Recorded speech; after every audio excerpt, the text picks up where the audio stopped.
Hi friends, ഇന്നത്തെ വീഡിയോയിലേക്ക് എല്ലാവർക്കും സ്വാഗതം. ഞാൻ ഷിബിത സജീവ്.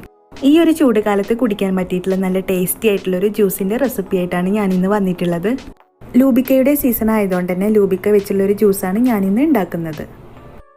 വീഡിയോയിലേക്ക് പോണതിന് മുന്നേ ഈ ചാനൽ ആദ്യമായിട്ട് കാണുന്നവരുണ്ടെങ്കിൽ താഴെയുള്ള സബ്സ്ക്രൈബ് ബട്ടൺ പ്രസ് ചെയ്യാൻ മറക്കരുത്. കൂടെ തൊട്ടപ്പുറത്തുള്ള ബെല്ലൈക്കണിലെ ഓൾ എന്നും കൂടി ക്ലിക്ക് ചെയ്തെങ്കിലുള്ളൂ ഞാനിടുന്ന വീഡിയോസൊക്കെ നിങ്ങൾക്ക് നോട്ടിഫിക്കേഷനായിട്ട് കിട്ടുള്ളൂ.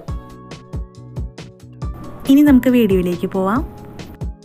2 ഗ്ലാസ് ജ്യൂസാണ് ഞാനിവിടെ ഉണ്ടാക്കുന്നത്. അതിനായിട്ട് ഞാനിവിടെ കുറച്ച് ലൂബിക്ക എടുത്തിട്ടുണ്ട്. ഇനി ഇത് നല്ലതുപോലെ ഒന്ന് കഴുകി വൃത്തിയാക്കിയതിന് ശേഷം പകുതിയായി കട്ട് ചെയ്ത് വെക്കാം.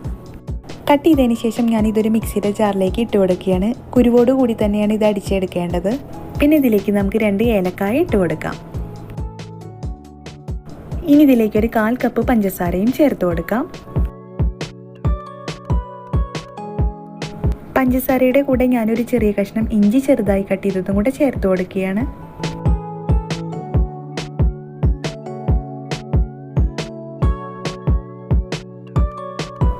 ഇനി ഇതെല്ലാം ഒന്ന് അടിച്ചെടുക്കണം. അതിനായിട്ട് നമുക്കിതിലേക്ക് ആവശ്യത്തിനുള്ള വെള്ളം ഒഴിച്ചു കൊടുക്കാം.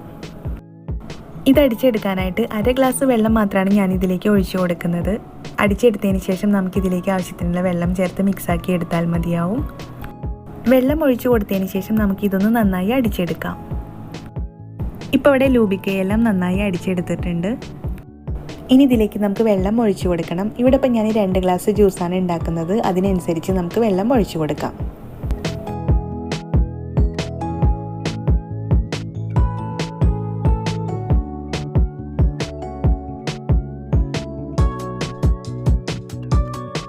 മധുരം കുറവായതുകൊണ്ട് ഞാനിതിലേക്ക് കുറച്ച് പഞ്ചസാരയും കൂടി ചേർത്ത് കൊടുക്കുകയാണ്.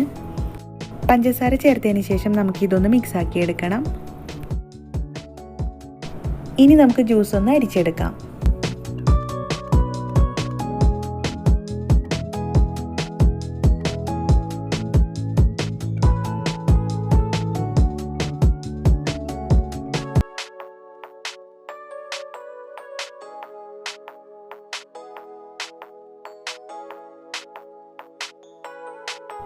ഇപ്പോൾ ഇവിടെ ലൂബിക്ക ജ്യൂസ് ഏകദേശം റെഡി ആയിട്ടുണ്ട്. ഇനി ഇതൊരു ഗ്ലാസ്സിലേക്ക് മാറ്റാം.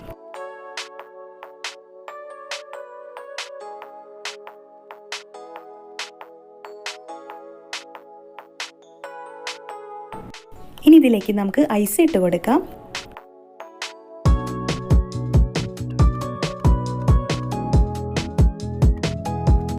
ഇപ്പോൾ ഇവിടെ ലൂബിക്ക കൊണ്ടുള്ള ജ്യൂസ് റെഡി ആയിട്ടുണ്ട്. എന്തായാലും ഇതുപോലെ ഒന്ന് ഉണ്ടാക്കി നോക്കണം. എന്നിട്ട് അഭിപ്രായം അറിയിക്കാൻ മറക്കരുത്. ഒപ്പം ഷെയർ ചെയ്യാനും മറക്കരുത്. അടുത്ത നല്ലൊരു റെസിപ്പി ആയിട്ട് വരുന്നവരെ ഇന്ന് വിട പറഞ്ഞു പോകുന്നത് ഷിബിത സജീവ്. Thank you.